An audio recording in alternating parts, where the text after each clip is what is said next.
Name. Name म्हणजे काय? कोणतीही सातत्याने केलेली गोष्ट म्हणजे नेम. चातुर्मासात नेम आवर्जून ठरवले आणि पार पाडले जायचे.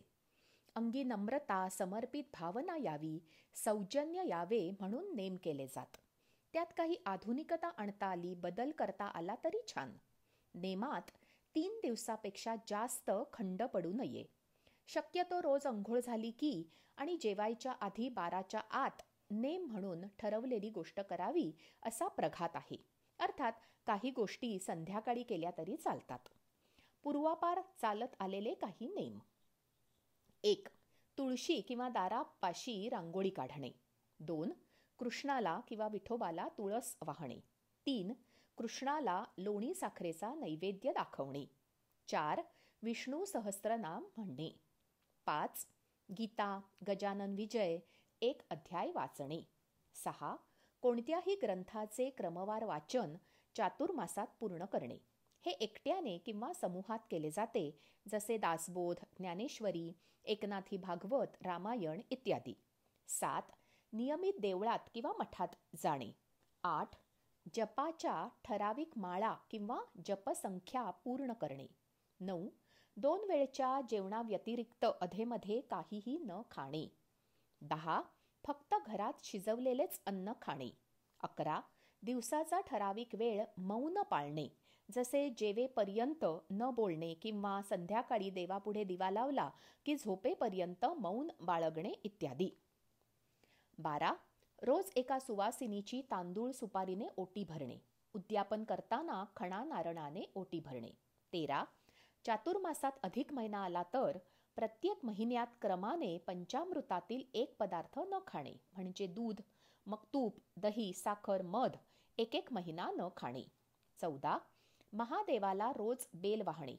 जितकी पानं रोज जमणार तितकीच वाहतात. आज 1, उद्या 11 असे करत नाहीत.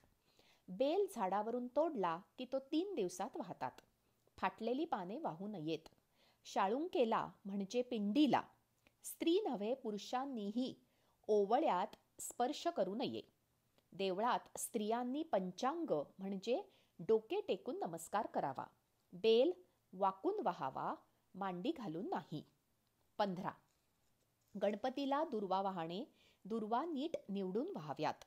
16. गणपतीला गुळ खोबऱ्याचा नैवेद्य दाखवणे. 17. कुमारिकेला घरी बोलवून रोज दूध प्यायला देणे. मुलाला बोलवले तरी चालेल. त्याच्या आईवडिलांची परवानगी घ्यावी. मुलांना पूर्वकल्पना द्यावी. हल्ली मुलांना आवडेल असे नाही. 18. सुवासिनीला रोज घरी बोलावून किंवा तिच्या घरी जाऊन हळद कुंकू लावणे, गजरा देणे, तिच्या पाया पडणे. रोज एकाच व्यक्तीला नमस्कार करणे अवघड आहे. अहंकार आड येतो. उद्यापन करताना तिची साडीने खणाने ओटी भरणे. 19. तुळशीला पाणी घालणे. 20. बेलाच्या झाडाला पाणी घालणे. 21. पिंडीवर पाणी किंवा दूध घालणे. 22. रोज दत्तात्रेयांच्या देवळात जाणे. 23. गाईला डाळ, गूळ, पाणी किंवा चारा खाऊ घालणे. यासाठी गायवाल्याची परवानगी घ्यावी लागते. 24. देवळात रोज समईत डावभर तेल घालून येणे. 25. देवळात किंवा घरी साजूक तुपाचा दिवा लावणे. सतत तेवत ठेवायचा नाही. अंघोळ झाली की लावायचा, नमस्कार करायचा. उद्यापनाला कोणालाही भोजनास बोलावून चांदीचा किंवा तांब्याचा दिवा भेट देणे. 26. रोज ठराविक फुलवाती वळून जे त्या वापरतात अशांना दान म्हणून देणे. 27. देवळाचे आवार झाडणे. 28. देऊळ झाडणे, पुसणे. 29. एकभुक्त राहणे. 30. सूर्योदयाच्या वेळी 12 सूर्य नमस्कार घालणे. 31. कांदा, लसूण, वांगे, मुळा, उडीद डाळ यापैकी एक, काही किंवा सर्व पदार्थांचा 4 महिने त्याग करणे. 32. देवीला किंवा देवाला दूध साखरेचा नैवेद्य दाखवणे. 33. गणपती अथर्वशीर्ष, देवी अथर्वशीर्ष, गुरु पादुकाष्टक, देवी अष्टक, पांडुरंगाष्टक यांसारखी स्तोत्र म्हणणे शिकवणे. अजूनही बरेच असतील. श्रद्धेने करावेत. जमत असतील तर नक्की करावेत. आत्ताच्या काळात काही वेगळे नेमही करता येतील. जसे की 1. रोज क्रमाने वेगवेगळ्या मित्र, परिचित, नातेवाईक यांना चौकशीचा फोन करणे किंवा पत्र लिहिणे. शक्य असेल तर जाऊन भेटणे. 2. आजूबाजूच्या किंवा ऑनलाईन लहान मुलांना गोष्टी सांगणे. 3. गरजू मुले असतील तर त्यांचा अभ्यास घेणे. 4. घरात मदतीला येणाऱ्या बाईंना चहा किंवा नाश्ता देणे. 5. मुलांना स्तोत्रे शिकवणे. 6. रोज दिवसभरात घडलेले, बघितलेले, वाचलेले, वाटलेले, सुचलेले चांगले असेल ते डायरीत लिहिणे. 7. स्वतःचे न आवडलेले किंवा आणि दुसऱ्याचे आवडलेले लिहिणे. 8. संगीताचा नेमाने एक राग ऐकणे किंवा म्हणणे. 9. 4 महिने स्वतःसाठी काहीही खरेदी न करणे. 10. रोज कोणाशी तरी छान सकारात्मक बोलणे. 11.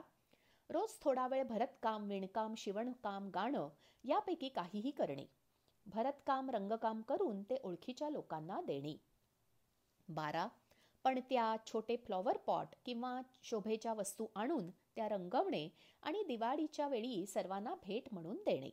13. योगासने किंवा अजून काही व्यायाम शिकणे आणि करणे. 14. कुंडीत फुलांची, भाज्यांची झाडे लावून त्याची निगा रोज राखणे. ठराविक वेळी त्याला किमान पाणी तरी घालणे. 15. प्लॅस्टिक जमा करणे आणि गोळा करणाऱ्या लोकांना नेऊन देणे. सिग्नल पाळणे, घरातील कचरा घरी जिरवणे, टीव्ही, रेडिओ हळू आवाजात ऐकणे असेही काही उपक्रम करू शकतो. 16. जमिनीवर बसून टीव्ही, मोबाईल न बघता जेवणे. स्वतःचे ताट स्वतः उचलून आणि घासून ठेवणे. 17. रात्री 10 वाजता झोपून पहाटे 5 वाजता उठणे. 18. मोबाईल ठराविक वेळ वापरणे म्हणजे दिवसात 2दा किंवा 4 तासात एकदा असे ठरवून स्क्रीनवरील वेळ कमी करणे. 19. सर्वांशी सौजन्याने बोलणे. 20. रोज चालायला जाणे. स्वतःत काही सकारात्मक बदल करणे हा नेमाचा उद्देश असतो. त्याचा स्वतःला, कुटुंबाला, समाजाला झाला तर फायदा व्हावा, उपद्रव होऊ नये. वेळ सत्कारणी लावावा. रोज कमी वेळही एखादी गोष्ट केली तरी त्यातून छान वाटते याची जाणीव व्हावी. यातील कितीतरी गोष्टी नंतरही अधूनमधून करता येतात. आपल्यातील शक्तीची, सुप्त गुणांची त्या निमित्ताने ओळख होते. तुळशीला नमस्कार करणे यासारखे काही नेम तर अगदी सोपे असतात. नेमांचा अध्यात्माशी, देवधर्माशी खरं तर काही संबंध नाही. पूर्वी ज्या गोष्टींची आवड होती त्या त्यांनी नेम म्हणून ठरवल्या. ज्यांना ज्याची आवड आहे ते त्यांनी करावे. त्यात मौज मजा, आळस याचा समावेश नसतो. ज्यात आनंदी, उत्साही वाटेल अशा गोष्टी नेमाने कराव्यात. लहान मूल आणि ज्येष्ठ यांना गप्पा मारायलाही कोणी आले की आनंद होतो. कोणाला पदार्थ करायची आवड असेल तर त्याने तो नेम केला तरी चालण्यासारखे आहे.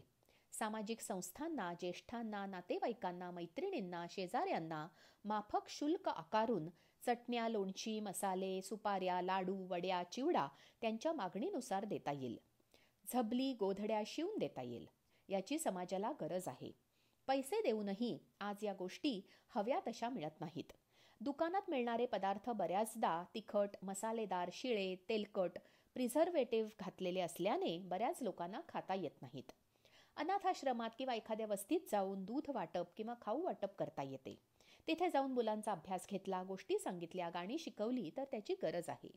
शिकवले तर ती मुले उत्तम श्लोकही म्हणतात. आपला वेळ दुसऱ्याला देणे ही अमूल्य देणगी आहे. यापैकी काहीही वेळ, पैसा, आवड आणि इच्छा असेल तर करता येईल. धन्यवाद.